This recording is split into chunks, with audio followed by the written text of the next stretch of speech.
Perkenalkan, nama saya Wina Eunita Porawo, kelas A7, semester 2, Fakultas Keperawatan.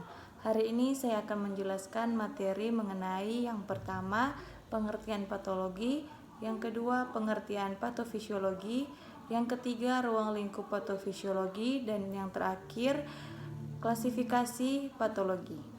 Baik, kita masuk materi yang pertama, yaitu pengertian patologi. Apa sih patologi itu? Patologi adalah ilmu yang mempelajari tentang penyakit, mulai dari penyebabnya, proses terjadinya, hingga dampaknya terhadap tubuh manusia. Ilmu ini sangat penting karena membantu dokter dan tenaga medis untuk memahami bagaimana suatu penyakit muncul, berkembang, dan menyerang organ tubuh, sehingga pengobatan yang diberikan bisa tepat. Patologi terbagi menjadi dua bagian utama. Yang pertama, patologi anatomi, yang mempelajari perubahan bentuk dan struktur organ atau jaringan akibat penyakit. Yang kedua, patologi klinik, yang menganalisis cairan tubuh seperti darah atau urin untuk mendeteksi adanya gangguan atau penyakit. Selanjutnya, pengertian patofisiologi.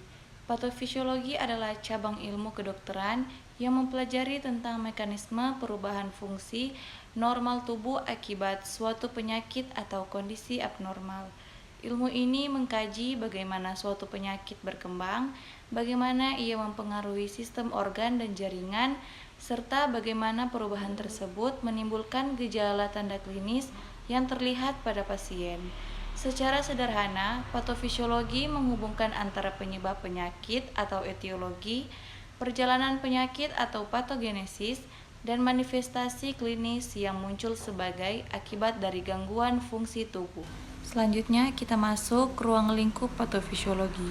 Ruang lingkup patofisiologi meliputi yang pertama etiologi, penyebab suatu penyakit, misalnya infeksi, genetik, dan autoimun.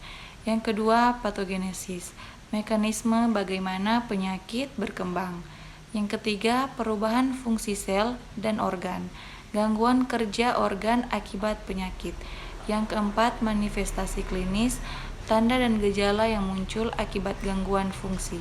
Yang kelima, komplikasi dan prognosis, kemungkinan komplikasi serta prediksi perjalanan penyakit.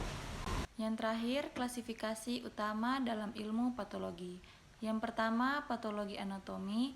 Patologi anatomi mempelajari perubahan struktur, organ, jaringan, dan sel akibat penyakit. Yang kedua, patologi klinik. Patologi klinik berfokus pada analisis laboratorium terhadap cairan tubuh. Yang ketiga, patologi molekuler. Patologi molekuler mempelajari perubahan pada tingkat gen dan molekul seperti mutasi DNA. Yang keempat, patologi forensik.